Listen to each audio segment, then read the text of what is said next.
That's what David Smith called me, a nerd. Well, I wasn't going to take that. I was 9 years old and I could float like a butterfly and sting like a bee. But, mind you, I couldn't fight, and neither could David Smith. So instead, the two of us just rolled around on the ground like two dashhounds fighting over a rubber bone. But still, I gave as good as I got, and I was feeling really proud. That is, until I got home and showed my shiner to my dad, expecting him to be pleased. But instead, he just looked kind of disappointed. He said to me, "Son, being a man isn't about getting into fights.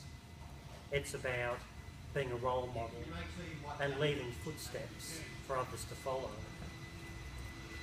Role model? Footsteps? Oh, what a dad, no. He was ancient, at least 40 years old. But as the years went by, I came to understand what it was that Dad was really talking about. I came to realise that we seem to have a preoccupation with idolising the rich, the powerful, the famous, when really what we should be doing is recognising the good, the kind, the generous. Recently, Dad got ill, and it was very serious. He went into hospital. He had to have 3 of the 4 valves of his heart replaced. For 2 days after the operation, he hovered between life and death. On the morning of the 3rd day at 2 a.m, we had a call from the hospital. They wanted Mum and I to go in. So we went in, and that's where they took us to the quiet room. And there they told us that they wanted to do a second operation because they thought that Dad was not responding properly to treatment. I had to ask the hard questions. What were his chances of surviving? What would his quality of life be after the operation? Did he even really need the operation? In the end, we gave him the okay. And there we settled down to wait in the quiet room.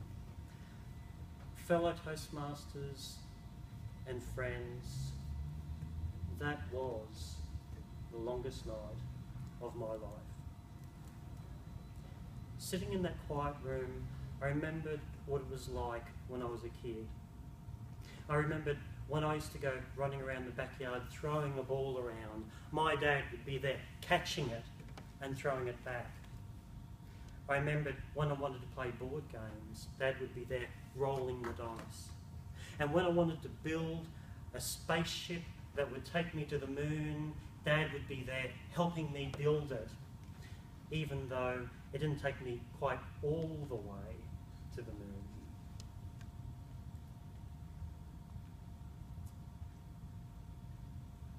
And it seemed almost as if by osmosis, I had become the same sort of man. When my daughter was young, when she wanted to learn how to, when she wanted to play dolly, I would be there with a plastic teacup drinking pretend tea.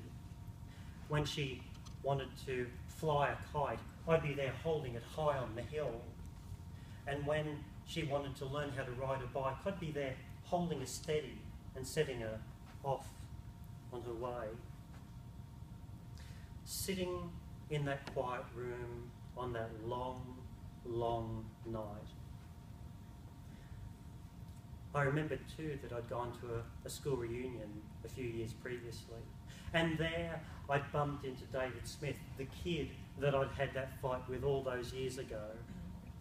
You know, I'd like to say that David was doing really well for himself, but he wasn't. His marriage had broken up, he'd spent time in jail, and his wife had a restraining order against him.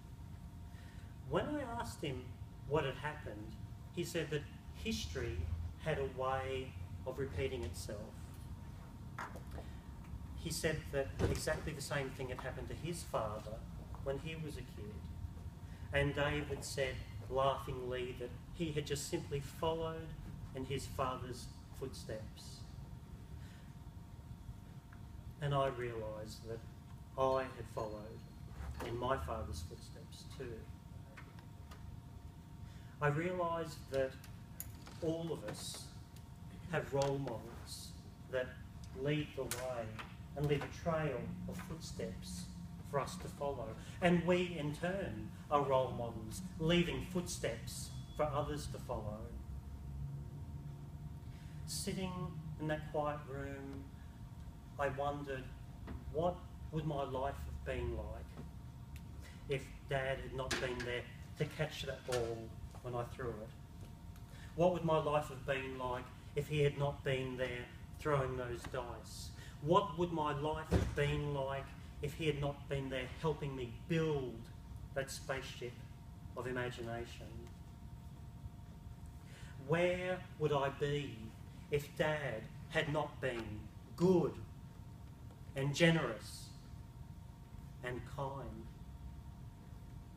Where would I be if I had had David Smith's father instead of my own?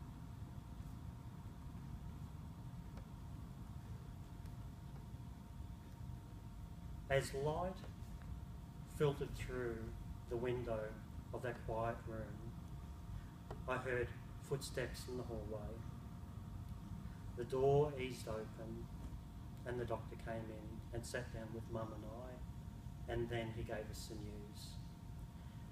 Dad had survived. Well done.